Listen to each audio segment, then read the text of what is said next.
I really enjoy my job. If you ask somebody about Casey Coleman, they'll say, oh, the hairdresser. They know what I do straight away before the kind of person I am. So I think my job defines me. A good knowledge of foundation skill is really important.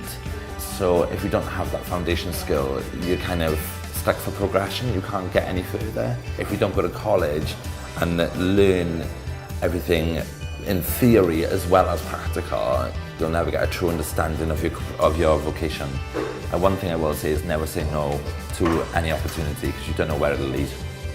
I think he has a real passion for sharing his knowledge, his understanding, and he wants to show the world, not just Wales, his creativity and what he can do. And he's very respected already within this industry and looked upon as a real professional and somebody leading in this sector. You never know where you'll be in 5 years, because it's such an unpredictable industry that you're always kept on your toes and you're always kind of kept interested. So I'd love to tell you where I'll be in 5 years, but I don't know myself.